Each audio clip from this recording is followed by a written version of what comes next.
Oi, oi, pessoal, tudo bem com vocês? Como é que vocês estão? Então vamos lá. Em alguns vídeos passados, eu trouxe aqui alguns empreendimentos que a Organização das Testemunhas de Jeová adquiriram nesses últimos tempos.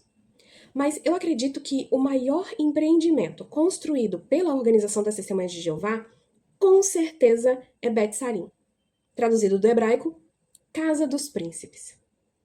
Você já ouviu falar de Bet Sarim, chamada Casa dos Príncipes? Não? Então vem comigo, já pega teu cafezinho, tua água, mas antes, já está inscrito no canal? Se inscreve aqui, clica no sininho para você ativar todas as notificações de quando eu postar novos vídeos. Tá vendo essa mãozinha com o dedinho assim, ó? É o like. Clica nele para eu saber que vocês estão gostando, para eu poder produzir mais vídeos nessa pegada aqui, nesse assunto. E compartilha o vídeo também. Pronto, já pegou tua água, já pegou teu cafezinho? Então vamos lá? Vem comigo aqui, porque essa propriedade, ela existiu de verdade. E a história fica muito mais interessante quando vamos diretamente nas publicações antigas das Testemunhas de Jeová. Mas antes, eu quero ler com vocês o que nos diz a Despertai, a edição da Despertai, de 8 de julho de 1988, na página 28. É ali de nossos leitores. É uma pergunta de um leitor. Observem a pergunta. Já por vários anos tenho sido um leitor fiel de Despertai e acho que estão na direção certa. No entanto, fico chocado com a constante crítica que fazem a outras religiões, pois esta, às vezes, equivale a falar mal dos outros e usar linguagem abusiva, e beira a calúnia. No mínimo, não é bondosa e desvia os senhores da missão que afirmam cumprir, que, creio eu, é a de proclamar as boas novas. Observem a resposta da Associação Torre de Vigia de Bíblias e Tratados das Testemunhas de Jeová. Sentimos interesse bondoso e amoroso pelas pessoas de todas as religiões. Mas, quando as crenças e práticas religiosas delas são falsas e merecem a desaprovação de Deus, trazer isto à atenção delas por expor a falsidade significa mostrar amor a elas. Jesus mostrou claramente o erro das práticas religiosas dos escribas e fariseus de seus dias, dizendo que a religião deles era vã. É a palavra de Deus que expõe e condena as práticas da religião falsa, feitas em nome dele. Seguimos as pisadas de Jesus por trazer à atenção aquilo que a palavra de Deus diz, o que pode resultar no benefício eterno daqueles que derem ouvidos. Também a Sentinela, de 15 de maio do ano de 1964, o parágrafo 3 aqui das páginas 304 e 305, tá? O parágrafo 3, que tem a pergunta: por que não é errado expor a religião, a falsa religião? Resposta: não é forma de perseguição religiosa alguém dizer e mostrar que a religião de outrem é falsa. Não é perseguição religiosa uma pessoa informada expor publicamente uma religião falsa, permitindo assim que outros vejam a diferença entre a falsa religião e a verdadeira. Expor publicamente uma falsa religião é certamente de mais valor do que expor uma falsa reportagem. É um serviço público em vez de perseguição religiosa, tendo a ver com a vida eterna e com a felicidade do povo. Ainda deixa o povo livre para escolher. E por último, eu quero ler o texto de Deuteronômio, capítulo 18, versículos 21 e 22. Eu vou ler o 20, 21 e 22. Na própria Bíblia, tá? Das Testemunhas de Jeová. Deuteronômio, capítulo 18, versículos 21 e 20, 21 e 22. Diz assim: se um profeta presunçosamente falar em meu nome alguma palavra que eu não lhe mandei falar, ou falar em nome de outros deuses, esse profeta deverá morrer. Mas talvez você diga no seu coração: como saberemos que Jeová não falou essa palavra? Quando o profeta falar em nome de Jeová, e o que ele disser não acontecer, nem se cumprir, então Jeová não falou aquela palavra. O profeta a falou presunçosamente. Você não deve ficar com medo desse profeta. Então, lido o texto, vamos à oração inicial, mas eu esqueci o lenço, gente. Eu não estou com o meu lenço aqui e eu não tô de saia, eu tô de calça social. Tá, não, a calça social foi liberada, ó, recentemente foi liberada a calça social, então as irmãs usarem calça social não tem problema, pode. Mas e o lenço? Será que o lenço pode, não pode? Tá proibido ou não? Pra gente... Vamos começar o vídeo, vamos lá. Hoje vamos falar sobre a compra de Bet Sarim. Aqui, gente, no livro Milhões que Agora Vivem Jamais Morrerão, publicado pela Sociedade Torre de Vigia na época, do ano de 1920, páginas 88 a 90, somente a versão em inglês, tá? Lembrando que todas as publicações, gente, eu vou deixar o print aqui, tá? Eu vou deixar rolando e vocês vão acompanhando aí. Esse livro, Milhões que Agora Vivem Jamais Morrerão, página 88 a 90, diz assim: podemos esperar confiantemente que 1925 assinalará o regresso, entenda-se regresso como ressurreição, de Abraão, Isaque, Jacó e todos os profetas da antiguidade, em especial aqueles mencionados pelo apóstolo em Hebreus capítulo 11, à condição de perfeição humana. Quando a profecia ela não se cumpriu, ali em 1925, a Sociedade Torre de Vigia, ela admitiu ali na Sentinela, 1º de janeiro de 1925, na página 3, somente a versão em inglês, tá? Ela disse o seguinte: pode não acontecer. No seu devido tempo, Deus cumprirá os seus propósitos a respeito do seu próprio povo. Vocês lembram do texto de Deuteronômio que a gente acabou de ler aqui?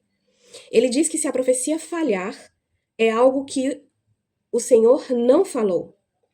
O texto não diz sobre admitir que se cometeu um erro e muito menos sobre os homens serem perfeitos.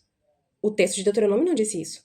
A única coisa que o texto de Deuteronômio disse é: se o profeta falou e essa profecia não se cumpriu, então foi uma falsa profecia. Ok?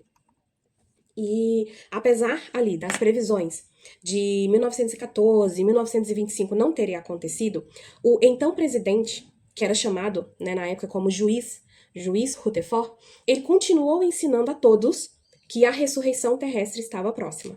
Nós vimos que eles afirmaram em 1925 que iria acontecer. Não aconteceu. Mas ele continuou afirmando que a ressurreição terrestre estava próxima. Nisso, no ano de 1929, foi adquirida uma propriedade em San Diego, Califórnia, chamada Bet Sarim, que significa, do hebraico, Casa dos Príncipes. O livro, também publicado pela Sociedade Torre de Vigia na época, no ano de 1939, o livro Salvation, Salvação. Ele explicou sobre o propósito, sobre o porquê a propriedade foi adquirida. Diz assim: em San Diego, Califórnia, há um pequeno pedaço de terra onde, no ano de 1929, foi construída uma casa chamada e conhecida como Bet Sarim. As palavras hebraicas Bet Sarim significam Casa dos Príncipes. E o propósito de adquirir aquela propriedade e construir a casa era que houvesse alguma prova tangível de que existem hoje na Terra aqueles que acreditam plenamente em Deus, em Cristo e em seu reino, e que acreditam que os homens fiéis dos tempos antigos em breve serão ressuscitados pelo Senhor. Retornarão à Terra e assumirão o controle dos assuntos visíveis da Terra.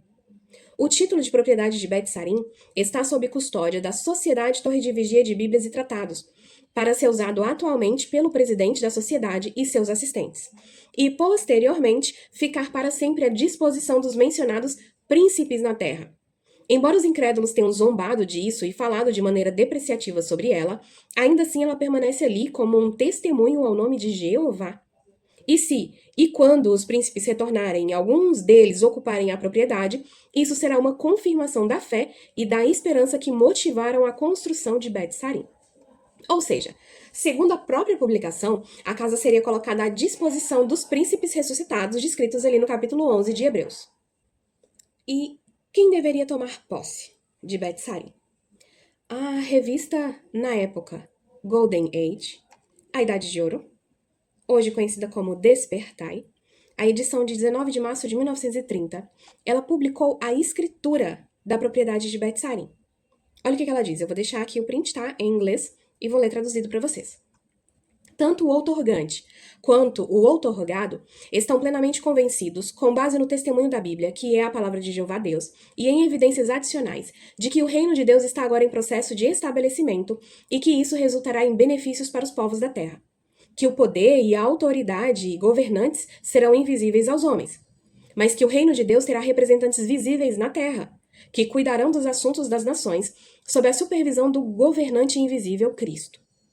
Entre aqueles que serão, assim, os representantes fiéis e governantes visíveis do mundo estarão Davi, que certa vez foi rei de Israel, e Gideão, Baraque, Sansão, Jefté, José, anteriormente governante do Egito, e Samuel, o profeta, e outros homens fiéis mencionados com aprovação na Bíblia no capítulo 11 de Hebreus.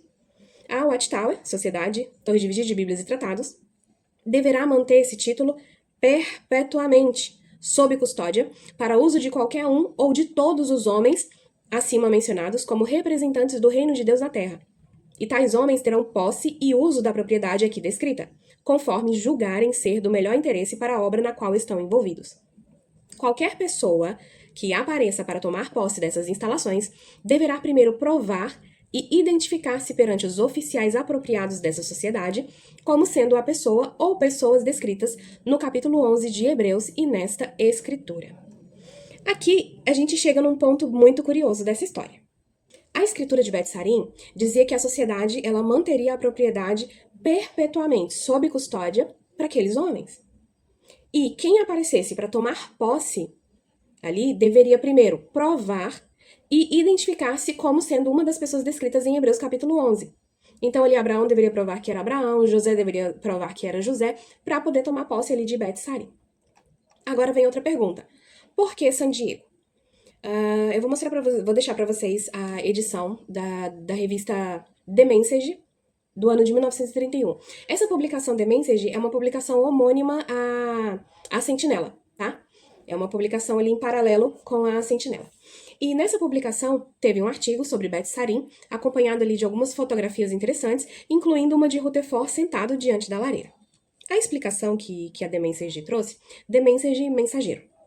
A explicação para a escolha de San Diego, ela foi bastante curiosa porque a imaginação de Rutherford de que Jeová ressuscitaria os príncipes para que eles vivessem na Califórnia compartilhava da mesma visão centradas ali nos Estados Unidos, presentes em religiões semelhantes, como os Mormons. É a mesma visão, a mesma linha que Rutherford estava seguindo é a linha dos Mormons ali. A publicação The Message explica que San Diego foi escolhida em vez da sede do Brooklyn, a sociedade já estava ali no Brooklyn, né, a sede. Então, escolheu-se San Diego em vez do Brooklyn por causa do seu clima.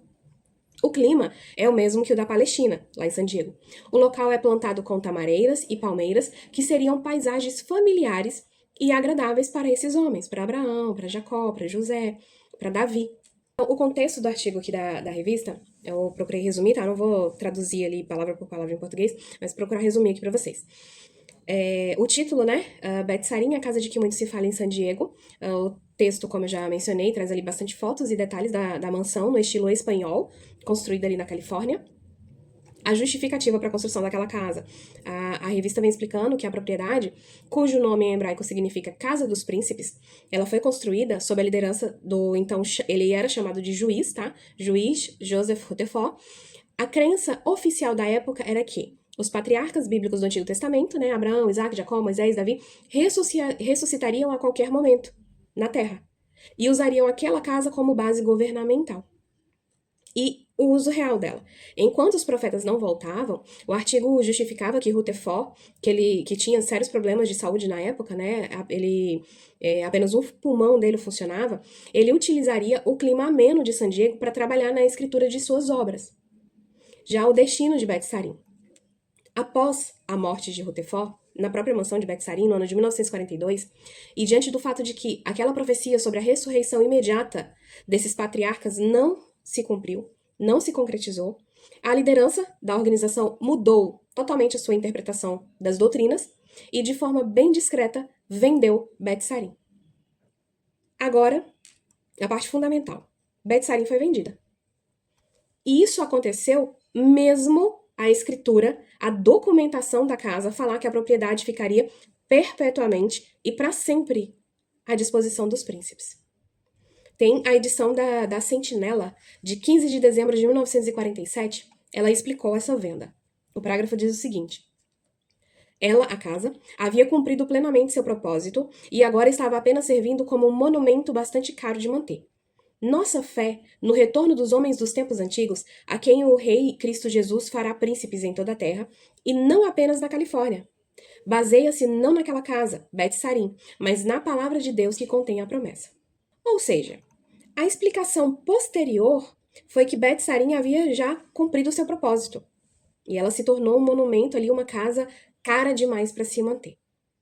Bem, há bem poucas menções, tá, de Bet-Sarim depois de 1950.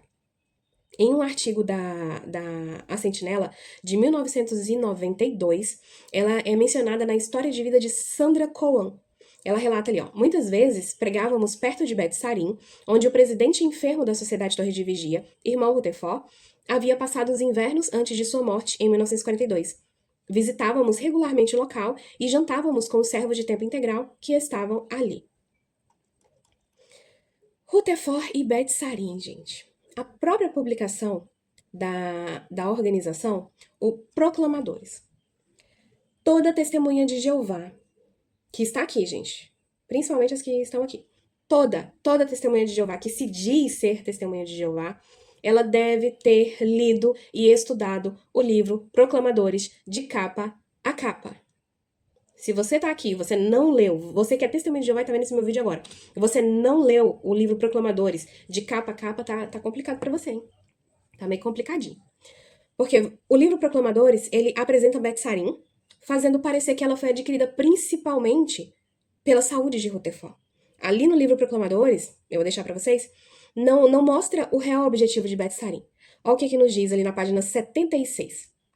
Casa dos Príncipes. O irmão Rutherford teve um grave caso de pneumonia depois de sua libertação da prisão injusta em 1919. Depois disso, ele tinha apenas um pulmão saudável. Na década de 1920, sob tratamento médico, ele foi para San Diego, Califórnia, e o médico recomendou que passasse o máximo de tempo possível ali. A partir de 1929, o irmão Rutherford passou os invernos trabalhando em uma residência em San Diego que havia chamado de Bet Sarim. Bet Sarim foi construída com fundos que foram uma contribuição direta para esse propósito. Com fundos de contribuição de quem? Eu deixo a pergunta para vocês. A escritura publicada integralmente na Golden Age, A Despertai, de 19 de março de 1930, transferia essa propriedade para Joseph Rutherford e posteriormente para a Sociedade Torre de Vigia. Foi isso que nós vimos na escritura, gente? Bora voltar lá na escritura de Bet Sarim. Ó, a escritura de Bet Sarim, da Despertai, 19 de março de 1930. O que ela fala? Que tanto o outorgante quanto o outorgado estão plenamente convencidos, com base no testemunho da Bíblia, que é a palavra de Jeová Deus, e em evidências adicionais, de que o reino de Deus está agora em processo de estabelecimento, e que isso resultará em benefícios para os povos da terra, que o poder e a autoridade governantes serão invisíveis aos homens, mas que o reino de Deus terá representantes visíveis aonde? Na terra, que cuidarão dos assuntos das nações sob a supervisão do governante invisível Cristo. Ok. Entre aqueles que serão assim os representantes fiéis e governantes visíveis do mundo estarão Davi, Gideão, Baraque, Sansão, Jefté, José e Samuel, profeta, e outros homens fiéis, a listagem de Hebreus capítulo 1. Aí olha o que diz os parágrafos finais. A sociedade, Torre de Vigia, deverá manter esse título o quê? Perpetuamente sob custódia para uso de qualquer um ou de todos os homens acima mencionados como representantes do reino de Deus na terra. E tais homens terão posse e uso da propriedade aqui descrita, conforme julgarem ser do melhor interesse para a obra na qual estão envolvidos. Qualquer pessoa que apareça para tomar posse dessas instalações deverá primeiro provar e identificar-se perante os oficiais apropriados dessa sociedade como sendo a pessoa ou pessoas descritas no capítulo 11 de Hebreus e nesta escritura. O que falou aqui? A Sociedade Torre de Vigia de Bíblias e Tratados deverá manter esse título perpetuamente sob custódia para uso de qualquer um ou de todos os homens acima mencionados como representantes do reino de Deus na terra. E tais homens terão posse e uso da propriedade aqui descrita, conforme eles julgarem ser do melhor interesse para a obra na qual estão envolvidos. O que o Proclamadores fala? Bet Sarim foi construída com fundos de que foram uma construção direta para esse propósito. A escritura publicada integralmente na Golden Age, Despertai, de 19 de março de 1930, transferia essa propriedade para Rutherford. Nós não vimos nenhuma transferência para Rutherford lá na escritura. Posteriormente, para a Sociedade Torre de Vigia. Nós vimos que a Sociedade Torre de Vigia deveria manter aquela propriedade perpetuamente em benefício dos príncipes.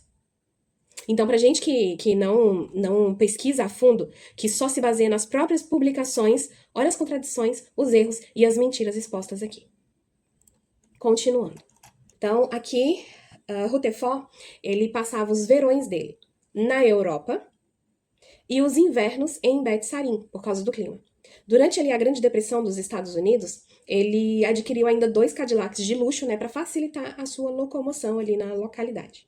Embora seja possível que Rutherford acreditasse em seu próprio ensino de que o fim chegaria durante a sua vida, enquanto ele tivesse vida, a compra de Bet Sarim, ela beneficiava tanto a ele próprio, quanto aos príncipes ressuscitados. O ponto interessante é que as próprias publicações históricas, posteriores ali, elas apresentam Bet Sarim de uma maneira muito diferente daquela que foi descrita inicialmente na escritura relacionada ali aos príncipes ressuscitados. Então, para uma testemunha de Jeová doutrinada e que não pesquisa fora das publicações, esse detalhe passa totalmente despercebido. Agora, Rutherford morreu ali em 1942. Segundo a documentação, ele havia manifestado o desejo de ser enterrado, a continuidade da escritura ali da casa, ele manifestou o desejo de ser enterrado em Bet Sarim ou Bet Shan. Bet Shan é a outra propriedade histórica que foi adquirida pela Sociedade Torre de Vigia de Bíblias e Tratados, também com as contribuições dos irmãos humildes. E Bet Shan será o próximo vídeo depois desse. Aguardem.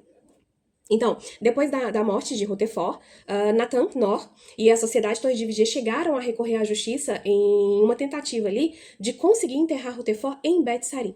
O processo acabou sendo perdido, né? O sepultamento foi adiado ali por 3 meses e meio e o Rutherford não foi enterrado ali em Bet Sarim. O mais curioso é que podemos afirmar com segurança que Bet Sarim existiu. E eu deixei as matérias, as fotos de Bet Sarim rolando aqui. Ela existiu, foi comprada no ano de 1929. Recebeu esse nome por causa da expressão em hebraico, né? Bet Sarim, Casa dos Príncipes. Teve a sua escritura publicada na Despertai. Posteriormente foi vendida logo após o falecimento de Rutherford. E o mais importante que eu vou deixar bem claro aqui, gente, vocês não precisam acreditar em mim. Não precisam acreditar no que eu tô falando. As próprias publicações históricas da organização aqui estão mostrando. Está documentado. E eu vou deixar uma pergunta. O que exatamente era Bet Sarim? Era uma residência para Rutherford? Era uma propriedade destinada aos futuros príncipes ressuscitados na Terra, lá na Califórnia? Era um símbolo da fé de que aqueles homens realmente retornariam naquela época? Ou era tudo isso misturado ao mesmo tempo? Eu vou deixar essas perguntas para vocês responderem. Coloquem nos comentários, lembrando sempre com muito respeito e educação. Agora, eu vou mostrar para vocês a localização de Bet Sarim atualmente. Então, vamos abrir aqui o Google Maps. Vamos colocar o endereço atual de Bet Sarim. Vocês viram as fotos. Eu vou deixar a foto também de Bet Sarim antigamente. E agora, vamos para Califórnia. Aqui o endereço atual de Bet Sarim. Aqui. Essa é a propriedade, tá? Bet Sarim, aqui, essa parte aqui, tem essa outra casinha aqui também, a piscina, essa área de lazer aqui. Toda essa estrutura aqui, essa área daqui é de Bet Sarim. Vamos ver a fachada dela. Aqui, Bet Sarim. Essa é Bet Sarim atualmente, tá? Ela é considerada uma casa particular. É considerada não, é privada já, tá? É particular. Mas aqui está, ó. É o número 4440. Esse é Bet Sarim, que foi construída pela Sociedade Torre de Vigia. E Rutherford passou ali os últimos anos de sua vida. Então, o endereço antigo de Bet Sarim ali, gente, era o lote 110 e o lote 111 em Kensington Heights, unidade número 2 no condado de San Diego, estado da Califórnia. O atual endereço, como nós vimos ali, é o número 4440 Bryan Road, San Diego, Califórnia. Um histórico e contexto ali da casa, né, essa construção foi erguida em 1929 pela Sociedade Torre de Vigia. Está situada no bairro nobre de Kensington, San Diego. A situação atual: a propriedade foi vendida a donos particulares e hoje ela funciona como uma residência privada, sendo tombada como marco histórico da cidade de San Diego. Então eu deixo a pergunta para vocês.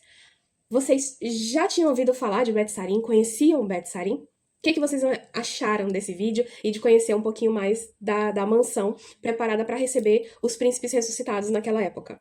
Ficaram ansiosos para o próximo vídeo sobre Bet Shan, que é ali bem próximo a Bet Sarim? Comenta aqui embaixo, porque quando a gente conhece, passa a conhecer a própria história documental de uma organização, nós conseguimos formar uma opinião muito mais consciente sobre aquilo que acreditamos. E é isso, forte abraço para vocês e até o próximo vídeo.